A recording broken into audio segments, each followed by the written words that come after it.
So, ladies and gentlemen, a very good afternoon. I'm Simon Beardsley from Lincolnshire Chamber of Commerce, and a very warm welcome to this ChamberConnect webinar. I'm here to introduce the session today, which will focus on the Greater Lincolnshire Local Enterprise Partnership. Thank you for joining and connecting with us this way. It's slightly different to the normal ChamberConnect series of events that we're doing today, but also quite remote from the normal face-to-face sessions that we would run. We do feel at this time that it's still important to connect and inform. I'd just like to make you aware that this session is being recorded and it will be available on our website to rerun after today's event. So for 2 weeks we've been in lockdown and we found new ways of working, and remote working is becoming slowly the norm. As a chamber, we've been contacting our members and asking them about the support that they require. But we've also been giving some support to you, your staff, your businesses, to keep you up to date and make sure that you have the information you need at this particular time. We've also been working hard with British Chambers of Commerce as we seek to get further clarification on various business support schemes, whilst we continue to represent your businesses at the local level and at the national level as well. We're currently gathering intelligence on how businesses are finding their experience in getting access to government support. So please share with us your experience, both positive or negative, by sending it to us at marketing@links-chamber.co.uk. I thought it worthwhile just going through with you some of the information that we've received back from members so far. It's just a brief snippet to set the scene. It won't be surprising, but businesses have told us that they see a sharp and significant fall in domestic and overseas revenue for the UK businesses in the short term. Almost half of respondents, 44%, expect to furlough at least 50% of their workforce over the next week. 18% of businesses had to close their operations, and 2/3 of respondents are using remote working and half are using video conferencing. Throughout, we've been making sure that we've been informing both members and the wider business community as well by providing our COVID-19 hub with hints and tips and answers. If you haven't looked so far, www.links-chamber.co.uk is where you'll find that information. If you haven't connected with us on LinkedIn also, please make sure you take the chance now to connect to receive further information and support. We've also been supporting the Stronger Together, #Stronger message to ensure that we push out wider community information to the good news that's happening within businesses about working together and sharing experiences as well. And there's a lot of good stuff that's going on out there, regardless of the current situation. We're also introducing a #LinksConnect Hour initiative. It's our first Twitter networking hour, and it will take place on Wednesday, the 15th of April, between 11 AM and 12 noon. Use the hashtag to engage with us, fellow Lincolnshire businesses, share news stories, best practice, or even just share your home working space. We'll continue this initiative every Wednesday and Friday at 11 AM. The results of feedback is why we're here today and this afternoon, and have led to a series of webinars called ChamberConnect. I'm shortly going to introduce you to our chair, Gary Headland, and Gary will today be talking to Ruth Carver and Pat Doody from the Greater Local Enterprise Partnership about the role of the LEP, and specifically in these current challenging times. This is very much meant to be an interactive session, and there will be a chance for you to ask questions, and it would be great if as many of you did get involved as well. Can I just set some boundaries though before we do start that? Pat and Ruth are very happy to take questions, but have asked that they should be at a level that don't breach data security, i.e. to keep them generic rather than specific to particular companies' positions. So how's this going to work? Well, I'm going to hand over to Gary, as I said, very soon. Pat and Ruth will then give an overview of the current situation and current activities that the LEP is undertaking. And then Gary will have some questions and answers to put to Ruth and to Pat. It's then very much over to you to get involved with your questions, and there are a couple of ways of doing that. Along the bottom of the Zoom platform, you'll see participants. If you click on there, you can raise a virtual hand. If you do so, you're aware we're aware that you've got a question and we can come to you. Also, if you click on chat, there's an opportunity for you to type a question as well. So either let us know that you would like to ask a question or put the chat in there and we'll come back to you. We're expecting the session to last for between 45 minutes and an hour. So without further ado, I'd now like to hand you over to Gary Headland. Gary, are you there? I think so. Hopefully everybody can hear me. Hello. Thanks, Simon, and good afternoon, everybody. I was just having a bit of a scroll through. I'm a relative newbie to Zoom. I've been using Microsoft Teams fairly extensively, so I've only used Zoom a couple of times. So if I make a complete and utter horlicks of this, and I'd ask you just to forgive me while I'm wandering through it. And I know it works slightly differently on an iPad to on a laptop. So let's see how we get on. If you are desperate for a question and you don't get to ask it, then and I'm not seeing a hand go up or a text message, then just jump in. The value in these sessions is asking the questions. It's great to see so many familiar faces from across our membership, and you know, this is clearly a challenging time. I'm 51 this year, and I thought I'd seen most things in my life. You know, served through 3 wars while in the military, etc. But nothing quite like this. This is just extraordinary, and I'll use the word first, unprecedented. But you know, I think it's the most often used word of the year, no doubt about it.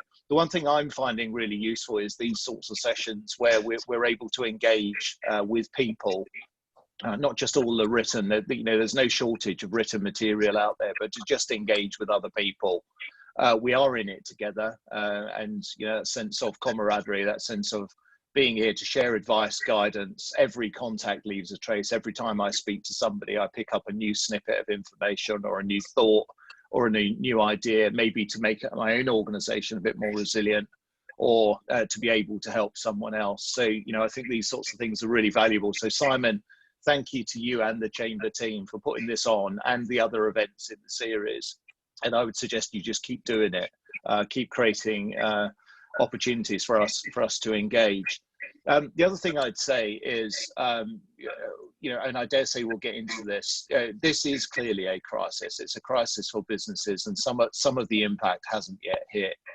I think we're probably all saying to our own staff, be mindful of your mental health. A lot of our staff are now isolated, working either in a distributed way or lone working. And it's a really incredibly challenging time. And businesses are getting into some difficulty. There are all sorts of measures to help those businesses. But I'd say look after yourselves as well. I'm sure you're looking after your staff, you're looking after your communities, you're supporting the NHS, but don't forget to look after yourselves. And just remember, you know, it doesn't matter how bad it gets in the business space, there are always people there to help. And, you know, it's just knowing that. I think it can become very isolating, incredibly lonely, and quite a dark place. And business leaders aren't immune to the same pressures that our staff are feeling. In fact, we probably feel it ever more keenly because it's our businesses that we've spent years building that are going into crisis, and we haven't done anything wrong. It just is. So it's a very subtle message to say, you know, you're probably feeling the pressures, but there are people here to help.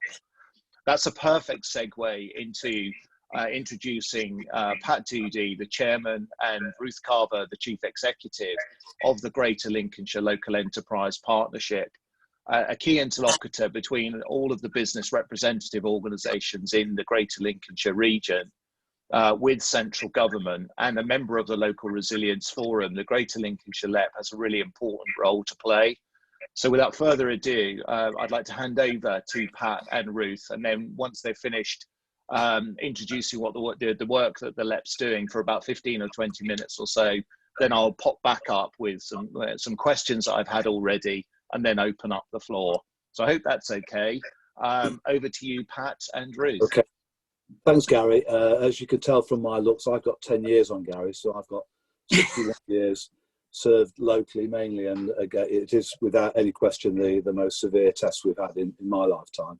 Ruth and I intend to play this as a double act, and we'll cover some of the topics we have set out as an explanation of what the LEP does, and we'll address questions between us. I thought I'd start off by just explaining what the LEP is and what it does. I hope a good number of you will know about the LEP and will be aware of the work it does. There are a number on the call here: Gary, Zoe, James, who have direct interface with it. But just as a brief explanation of what the LEP does, it's a voluntary organisation set up in 2011 and constitutes a board of about 20 people made up of public and private sector members. We run boards below that, covering the various sectors that are important to the area: manufacturing, health, visitor economy, food, energy, employment and skills, and many more of you on the call may well be involved in those sub-boards. It's our job to identify growth opportunities, economic prosperity opportunities in the Greater Lincolnshire area, and to create jobs and deliver economic growth by working in collaboration with the public sector partners that are members of the board. The sorts of things that we fund via central government grant or European money are things like contributions towards the Lincolnshire Transport Hub, the Europark at Grimsby, the EMAP Centre at Boston, and Agri-Food Centre at Holbeach. There are many more projects and areas where funding with us and partners involve ourselves in promoting economic prosperity. So that's the role of the LEP. It's to represent the business voice along with people like the Chamber for an area, and work with our public sector colleagues from county council, district and unitary authorities to make sure we're making the best use of the local area's resources. We were asked the question what support looks like during this crisis, and I think the role of the LEP is one that is of collaboration, taking a very practical and operational approach to supporting business through this crisis, and that's done in a number of ways. The most direct way, I guess that's most obvious, is through the Growth Hubs, which is a collection of 12 business advisors throughout the county whose job it is to provide business support. And during this crisis, I think we all recognise that in the first week or two of the crisis, most people were directing their calls to their bank, the local authorities, their legal advisors and accountants as they sought support for cash flow problems, HR issues and general financing advice. As we move through the crisis, the Growth Hub now is taking more calls, still about cash flow, about what support is available. And of course, there are a number of schemes launched by the government: small business grant, the retail, leisure and hospitality rate support, the business interruption scheme, the self-employed scheme, and of course, furloughing scheme. And clearly there are people who want some clarity on all those issues. So the Growth Hub, if people log on to the Growth Hub website, which I hope most people know, www.businesslincolnshire.com, they can make an appointment with a business advisor, have a free 1-hour consultation regarding matters such as IT, HR, finance and cash flow. And there's an unbiased opinion there to help people through this problem.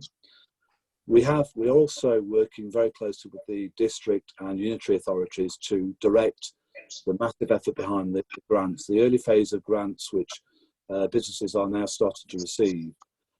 The combination of the 7 districts and 3 unitaries have paid out so far about 5,000 of those grants, totaling 50 million. We anticipate paying out between all those authorities a total of 278 million to 20,000 businesses. But there is still a good deal of businesses that haven't yet completed the request for information. So a number haven't been online. And if you go to the website of Business Lincolnshire, all the local authority signposts are there to enable you to do that. Those people who have not yet registered their claim for a grant, and there's quite a few of them, it runs into the thousands, need to do that as soon as possible so that they can receive the grant within the planned timescale of the next 2 weeks. The rest of before Ruth jumps in with the other functionality, the rest of what the LEP is doing is trying to organise and coordinate collaboration across the various sectors. You'll be aware of the Feed the Nation national scheme, Deliver to the Nation driver scheme, where we're collating information, and again, without fear of giving you too many web addresses, one of the most important one is how we collate information for businesses such as yourself to feed back to government and local authorities to help deliver and shape the best support we can. And that is GLEP, GLLEP, Business Lincolnshire business intelligence at lincolnshire.gov.uk. That's GLEP business intelligence at lincolnshire.gov.uk. And we want people to feed in whatever issues they're facing, so that we, along with our national and local government partners, can help them shape the best response to those challenges. We are aware of the various gaps in the current support structure. We'll touch on those later, I'm sure, in the questions. But we know it's not a perfect system as yet, and there is still more to be done for certain people who are not caught by the current nets. So that's the broad area of support. It's to do with anticipating the next phases, helping the Resilience Forum direct their business intentions. Ruth, if you want to pick now the broader roles and functions the LEP is undertaking during the crisis. Yeah, thank you. Thank you, everybody, and thank you for joining this Zoom webinar. So I'm Ruth Carver, I'm Chief Exec of the Greater Lincolnshire LEP. As Pat said on that second kind of area, our COVID response falls into three broad areas: direct business support through businesslincolnshire.com, intelligence and data and gathering, and I think we'll have a question later on about how can we monitor the economy to see which direction it is going and what the impacts have been. And so we've set up a central intelligence hub which feeds in information, data and intelligence from the public sector, from the private sector, and brings a whole picture of the economy, and we'll do that throughout this entire kind of period. I think it's important also to just talk to you about how we're chairing the business cell of the Local Resilience Forum.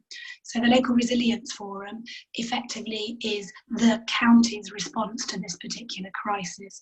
It consists of the police, the fire departments, the health departments, and various kind of subgroups across the whole county.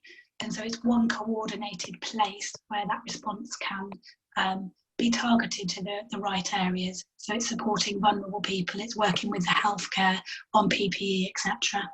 So the business cell of the Local Resilience Forum is there to make sure that the interaction with business is working and the needs of businesses are met.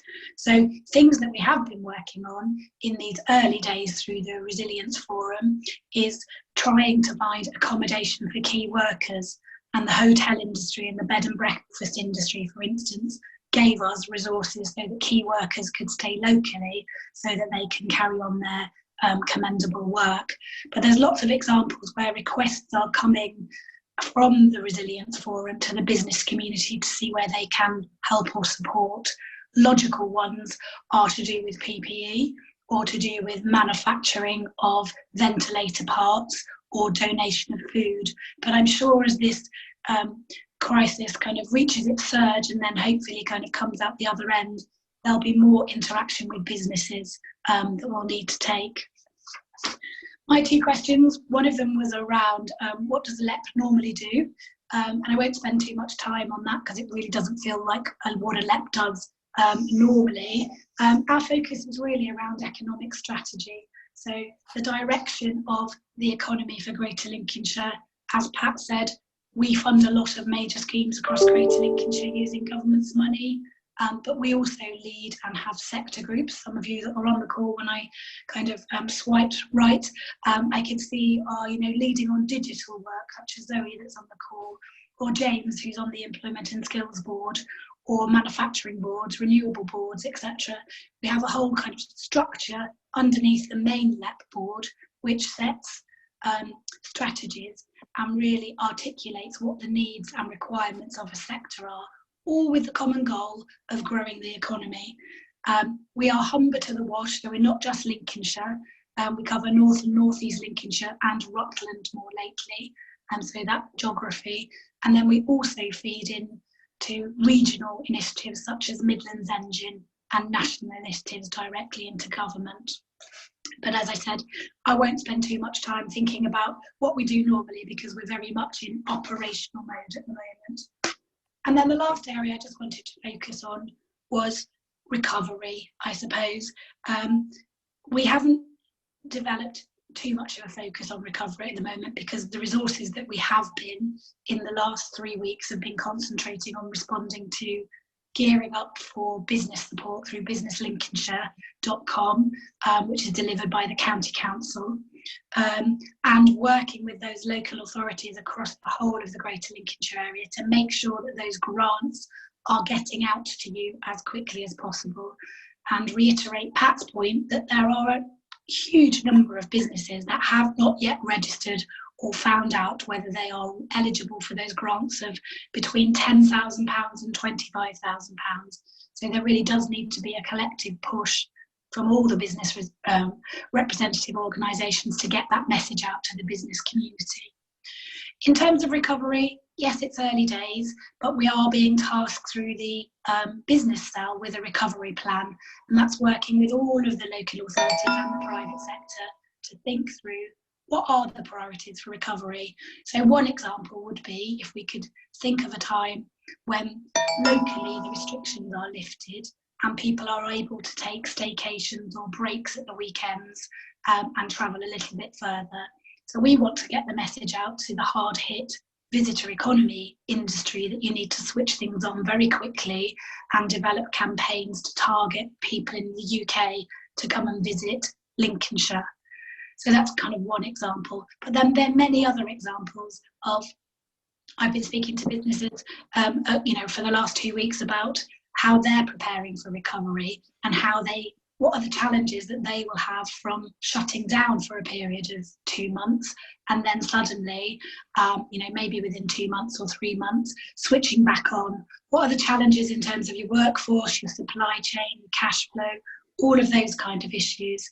And if we may, Simon and Gary, at a future kind of session, it would be good to focus on and get the reviews around what a recovery plan for Greater Lincolnshire might look like and get some feedback direct from chamber members on that issue. So I think that's me done in terms of running through the general introductions. I'll hand back over, I think, to Gary for questions. Okay, thanks both of you for that general information. That's really helpful, and we'll take those email addresses, website addresses, etc., and we'll circulate those, Pat, with the video that will go out afterwards, so people have got access there. There was lots of bonging going on in the background, but I can't see any questions yet. I've got 4 questions that I'll use to keep us going, but I wonder if we could just start with the general one, which is, we've talked a bit there about the process, we talked a bit about what the LEP is doing. Could you give us a sense of the situation as you see it in the county? What are the impacts, the early indications of the virus, what's happening across the county now? So from the reports you've been getting from businesses directly or through business representative organisations, what can you see? What's on your radar, so to speak? Bruce, I'll start perhaps that one, Gary. I think as with the national picture, we're sort of tackling this in a 3-month window, and we've heard lots of national press coverage that 1 in 5 businesses will fail during this period. We're not hearing that locally yet, but I think that there's a complete lack of any complacency, and we know people are making plans, depending on how long the crisis lasts. We've heard, for example, this week Rolls-Royce, their employees are taking a 10% wage cut. There are firms that are doing targeted redundancies, so nothing's taken for granted. But the difficulty is the length of this potential crisis. And the difficulty in planning for something that could be open-ended or could finish, sooner than we think. But we are keeping ears very close to the ground. I think Ruth touched on the fact we keep a very weather eye on national statistics. So we're keeping an eye on the universal credit registrations, redundancy logins that happen at companies' house. So we have 2 streams of data feeding our intelligence. One is national statistics, and the other one is local intelligence. And I think, Ruth, it's fair to say the local intelligence so far is one of more initial reaction by sorting out grants, funding support and cash flow planning. I guess firms are clearly doing their forward planning and starting to plan on what happens if it goes on for a longer period than we anticipate. Yeah, I think that's right, Pat. Actually, I think through the Growth Hub, businesslincolnshire.com, the majority of the questions that have come through have absolutely been about cash flow. So I think in the whole, businesses have recommended and welcomed some of the changes and some of the products that would be offered by government, but it's clear that they don't cover all of the areas across the Greater Lincolnshire economy. There are some gaps that we continue to lobby for. Particularly, there are gaps in terms of directors who own businesses and their ability to take dividends. There are gaps in terms of those businesses who don't pay business rates, who don't, therefore, are able to access the grant funds. So across Greater Lincolnshire, we're finding, quite a few examples of those subletting businesses that are not paying business rates directly, therefore not able to access grants. Bed and breakfast in particular are not able to access grants, and there have been some changes to the business interruption loan scheme, which were the latter end of last week, which will start to flow through the system.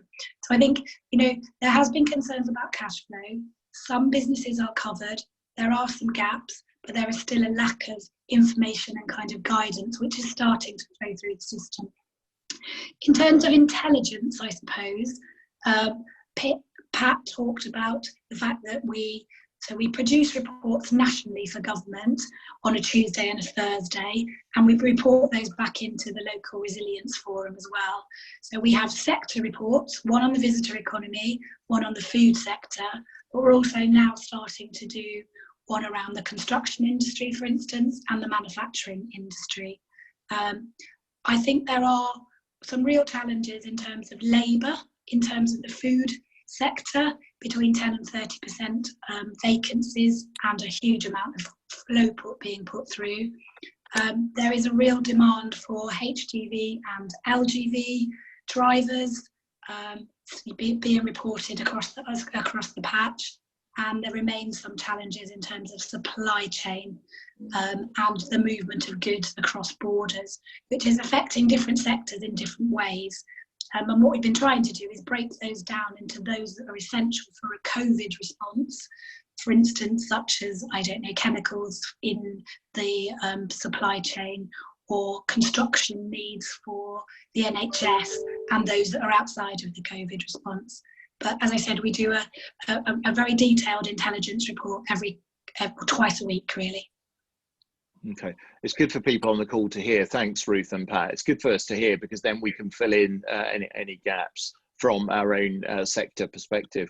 I'll turn now to the written questions that we've had, and there was a good segue there from cash flow and the sense that businesses may be okay in the short term, but it's not too many months, and that the difference between this and other crises we faced is how long is this going to last? Is it are we planning for the post-Easter? Well, the jury's out on whether things are going to be back to normal straight after Easter. So is it by mid-May? Is it the end of June? Is it the autumn?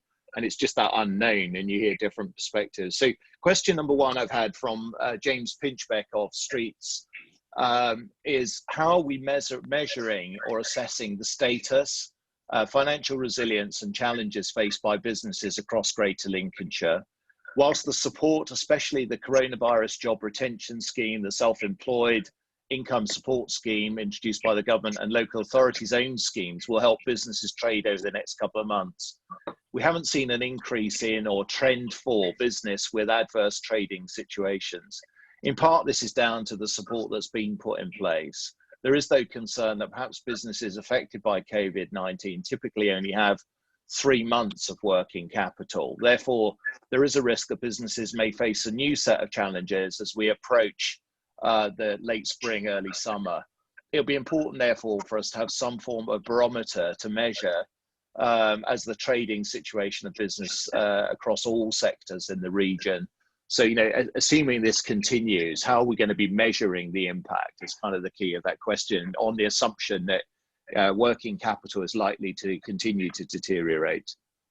I think, Gary, that the previous summary we had covers quite a bit of the first question. I know the furlough scheme has been initially put in place for 3 months. The government have said they will look to extend it if necessary. But that's the issue, isn't it? We're looking at how we can finance it longer term if that becomes the issue. And I think what's our barometer? Our barometer is intelligence gathering. It's people telling you, the Chamber, telling us, the LEP, what they're seeing, what they think they're going to see if things carry on for much longer. You know, Gary, you're part of the call we have weekly at the LEP, where we have the business leaders of various sectors who are telling us what they see as problems that are starting to emerge, shortages of certain issues. Ethanol last week, we've managed to source that through another local business. But that intelligence gathering has never been more important. And it's only through that real live experience that we, you know, I guarantee you, is fed back directly to government. You know, our calls are joined by government representatives every week, and in Ruth's case, twice a week.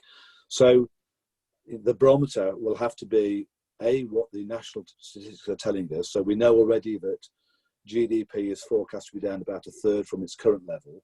You know, we'll get national statistics coming through at us all the time. It's really important for us with our various complications. You know, Lincolnshire is much more of a SME exposed county. We've got a far higher percentage here of small businesses compared to the rest of the country. And it's really important that we gather that information from all the members of the Chamber and other organisations to feed back, so we can make sure whatever gaps exist, and Ruth went through those gaps, somebody is addressing those and trying to you know, create the umbrella for all organisations and businesses. Yeah. I think, and Pat's absolutely right. You know, we're in uncharted territory. We normally want to monitor economic criteria constantly, but you'll know from most of that there is a lag behind national kind of data and what we can come up with locally. So we're clearly in territory where we have to be a lot more responsive than we ever had been. But I'm also mindful of overburdening businesses at this time, you know, when they're thinking about their own kind of businesses. So what we intend to do is take different types of data that we're able to get in a much more responsive way. So a really good example of that is that daily we get the lists of HR1 forms that are registered redundancies, the number of people claiming universal credits, etc. We need to find a mechanism to work with the banks and yourself as the Chamber to feed in much more real-time information than waiting for data to be published, I suppose, from national government. But it is like as I said, it's a local intelligence unit that is flexible to be able to do that. But we are adapting to be able to do that as we go forward, and will continue to do so over the next few weeks and into recovery. Thanks, Ruth, and thanks, Alan and Mike, for your questions on the feed and for helping each other out as we go. I won't bring them into the public domain, but just sharing information is what it's all about. I've had a related question from Richard James, so I'll just go to that. And Pat, you know, clearly you're not in the banking sector anymore, but you may have some more insights given your background of 30 odd years in the banking sector. That you may be able to tap into as part of this question. So the question goes, whilst the construction industry is locked down, the smaller businesses can survive for a while. The real cash flow issues will come when we restart. How understanding will banks be? They no longer have relationship managers for small businesses. Will they help? They had lots of help from government when they needed bailing out. So there's a little bit of a pop at the banks there. Will they really help now? So far what's been seen in the press is they're being backed by government, but only really lending to SMEs on commercial terms. Yeah. Have you got a take on that? Yeah, I'm sure Richard didn't mean it as a pop at the banks. So I have been, for me, regrettably out of the system for a few weeks now because of my own retirement after 40 odd years in the bank. But I have talked to colleagues and people in other parts of the bank. And I think that the whole, and this is a difficult area to judge, of course, and it's why the government has stepped in with the support they have, the whole judgment call will come down to how viable a business is. And a lot of the measures will be based on how viable it was before the crisis and therefore how viable it can be going forward. What I'm hearing is a lot of support. I think the banks were inundated with requests, but I've read some statistics that say it's 45 times the normal level. The initial response was to put in place capital repayment holidays, because that's a fairly straightforward thing to do for those that had capital loans that were being repaid. And only now are they getting into the meat of the C-bills, the business interruption loans. And I read a government website, I think yesterday or the day before, to say that £90 million has been processed. That's a very, very small proportion of how much help is coming in the direction of business. So it just tells you that there's still an awful lot of work going on as we speak to process those business interruption loans. I can't speak for how differentiated it is across the piece from those businesses that have a relationship manager and those businesses that don't. All I can say is you can imagine the government are holding the banks to account to make sure they professionally and promptly address business needs to provide that government-backed funding on as expeditiously a way that they can. Okay, thanks, Pat.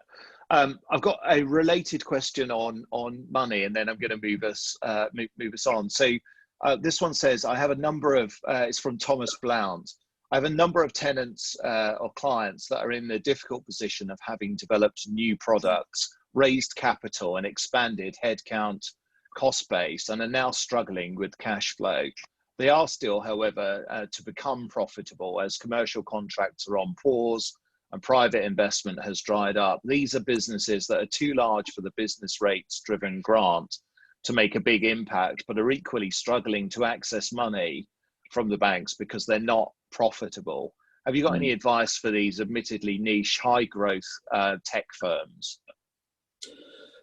Challenging position. Yeah, again, I wish I was still in the sector to be able to give you some real life anecdotal evidence. I have had the odd email from my old position that told me that some of those innovative businesses are still getting some support.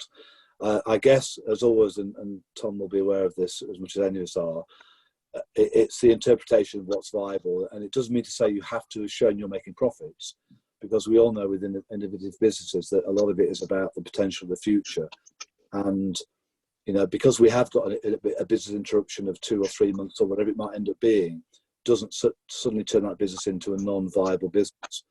But it's difficult for me, Tom, without real life cases to judge how they're being assessed by the banks, other than to say there's everything in it for the banks to provide the support that's expected and not very much in it for them to be unhelpful.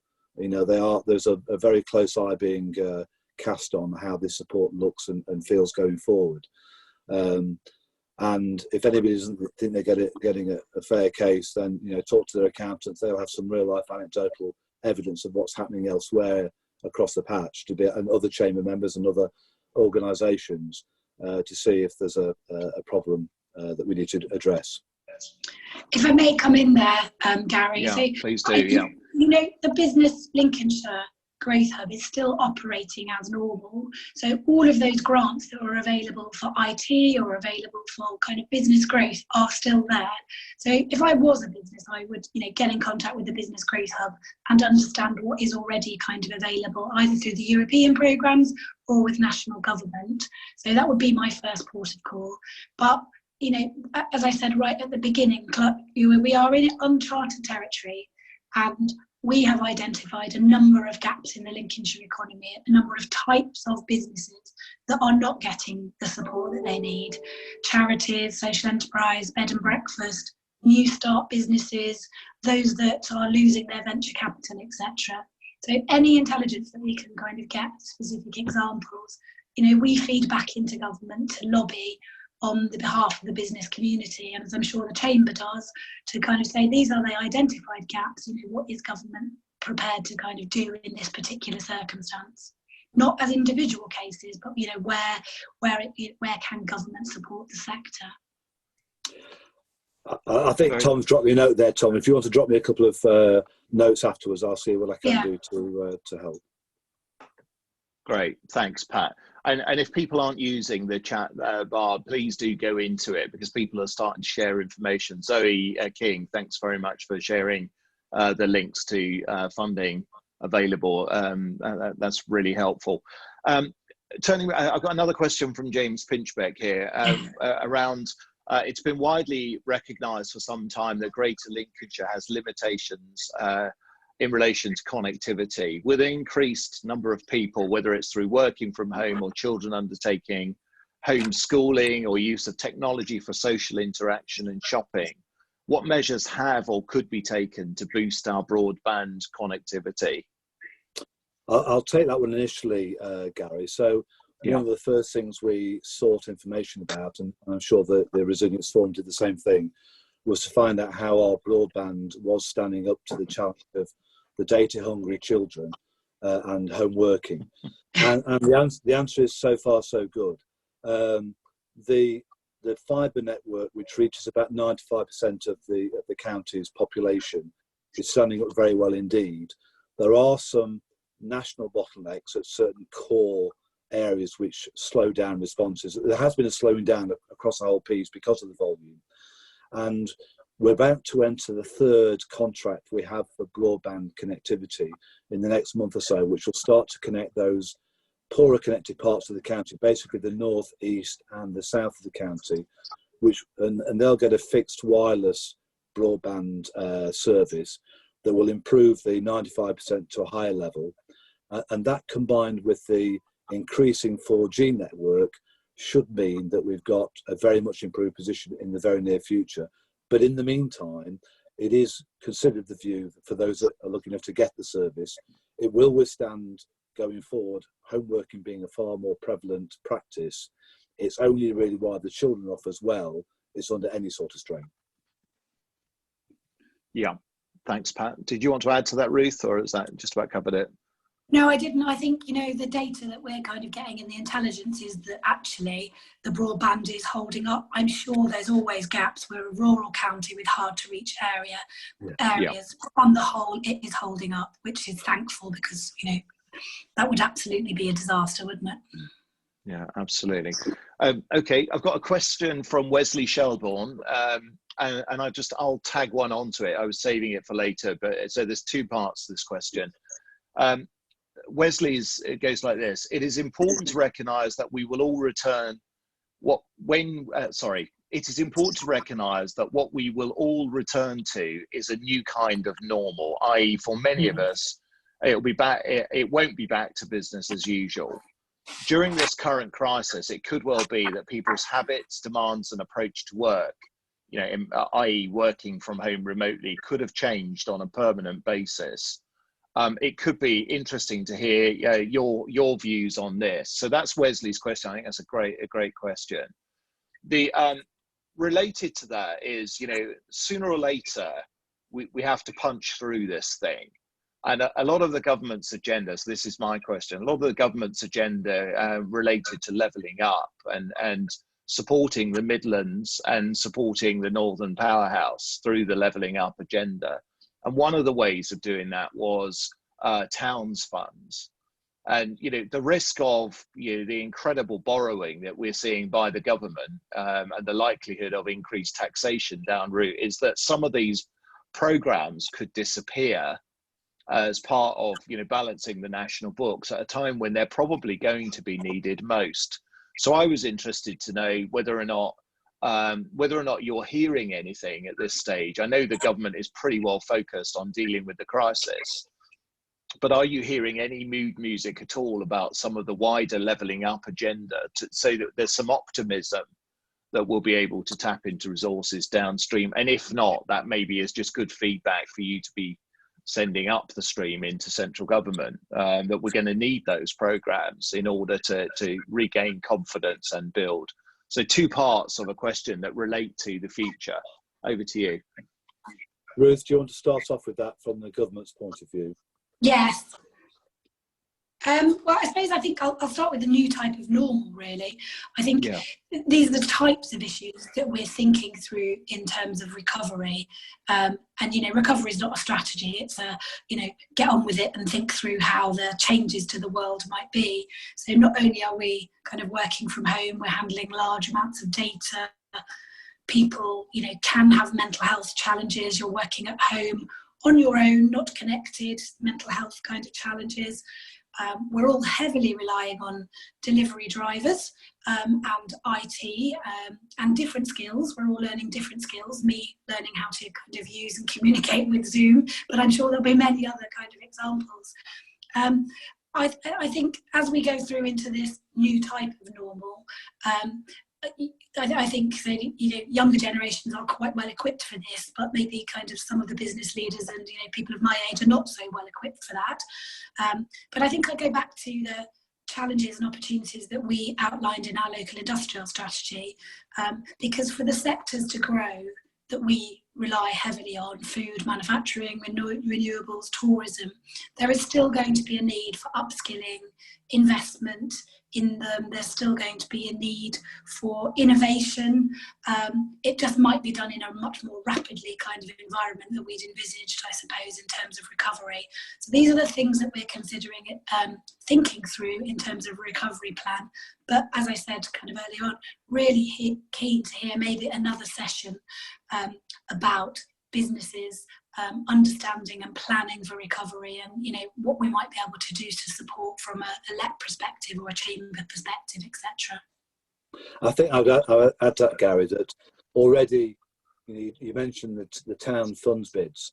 I think already the shape of those requests for finance are going to change.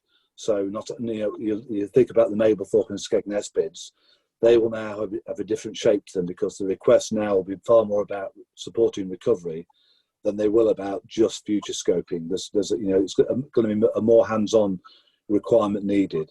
And we're already hearing about firms considering whether working from home is the new norm and therefore they can cut down office space. There'll be a whole sea of change, I'm sure, to the way we operate coming out of this this very different environment. Yeah. And a plea on behalf of SMEs, really, the SME voice. You know, what would David say? You know, I mean, from the LEP.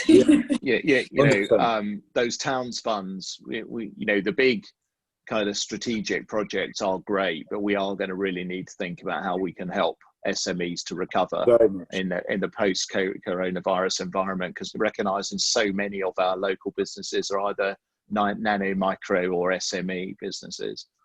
Yeah, 100%. Here's a question. It's from James. James, you've clearly got too much time on your hands, so I'm giving you a third question here. Sorry, he's the chairman of my board, so that's a little bit of cheeky banter as an in-joke. I shall pay for that, no doubt.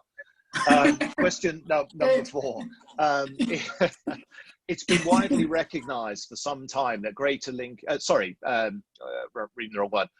What could the business community do more to help in this hour of need? Whilst a number of businesses have out of necessity or in response to a sense of duty, played a part in dealing with the challenges that we all face, such as, you know, manufacturing visors and using 3D printers and all that sort of stuff.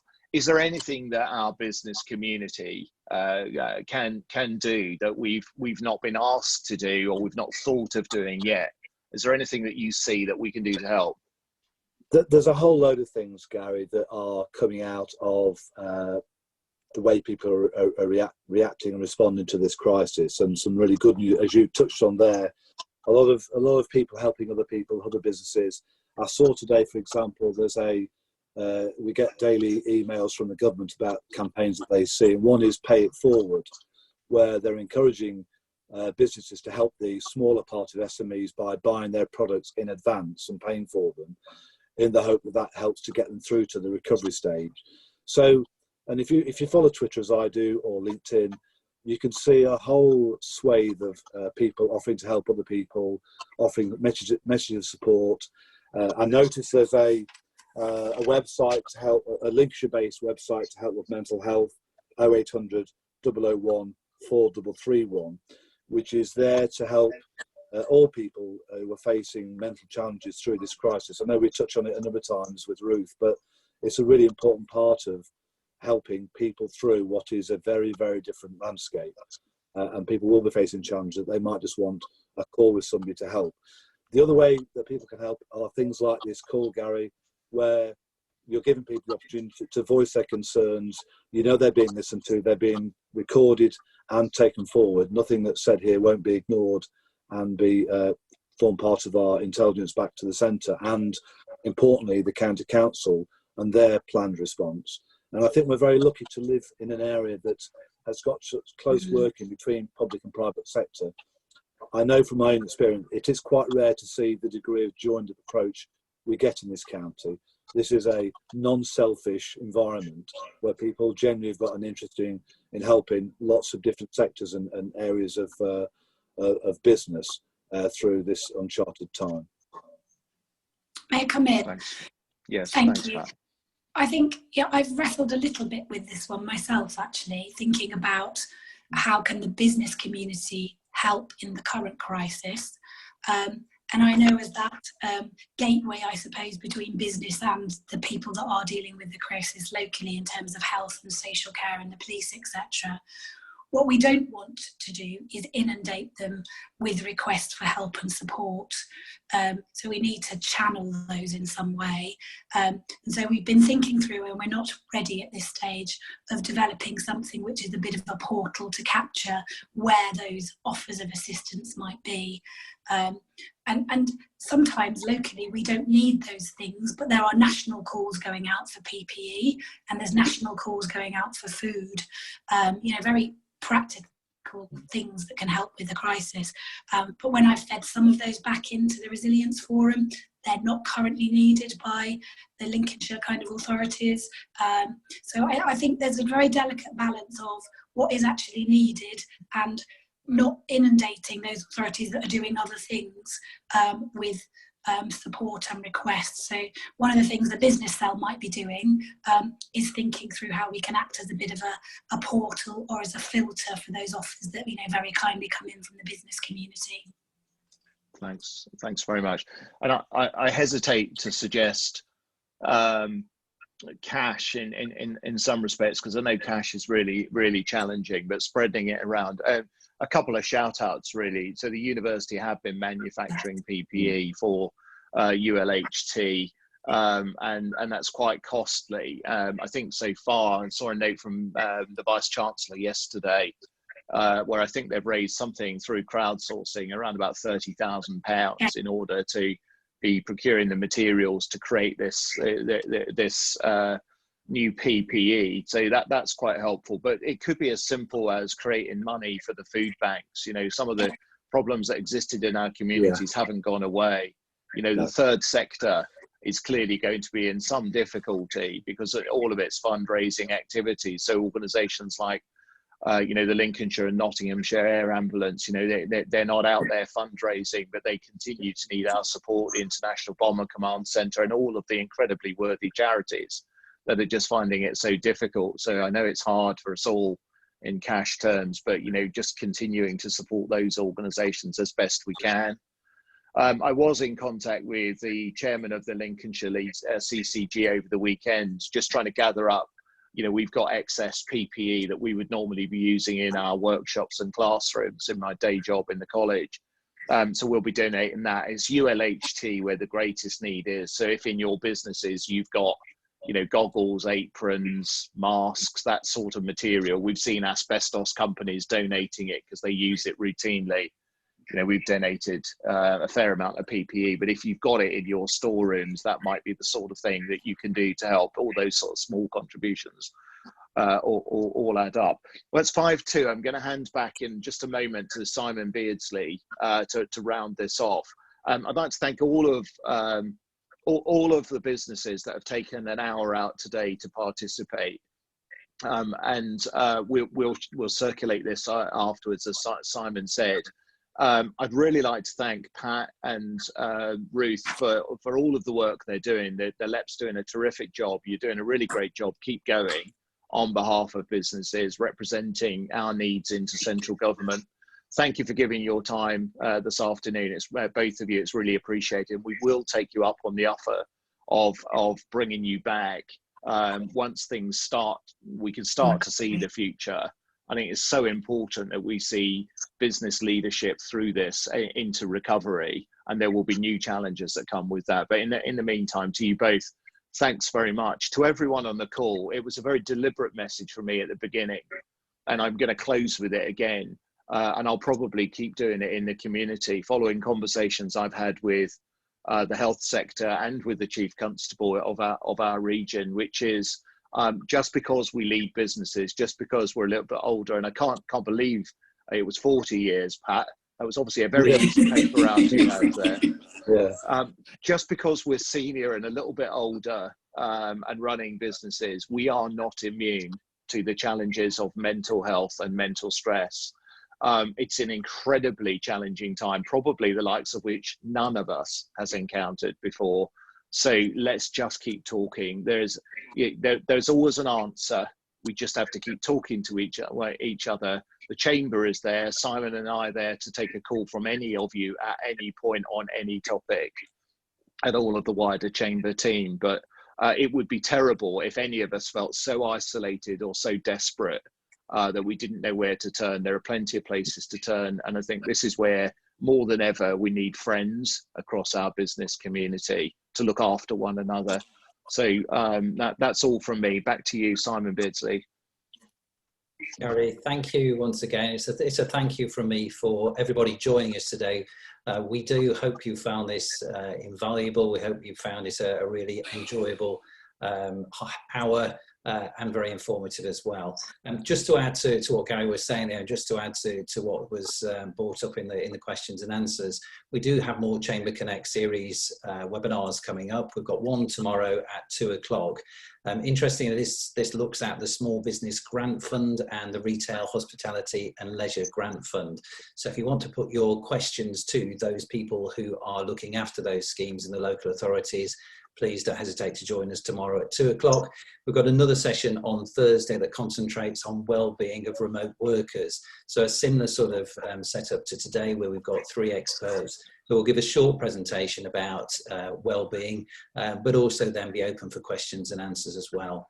Just coming up into next week, we've got to how to adapt your PR and comms strategy during the coronavirus. Just something practical again there to engage with next week. All of our events can be booked and seen on links-chamber.co.uk/events. If you've any ideas, any comments, if we haven't answered one of your questions today and you'd like us to forward it on to the guys who are speaking earlier, don't hesitate to contact us at events@links-chamber.co.uk, events@links-chamber.co.uk.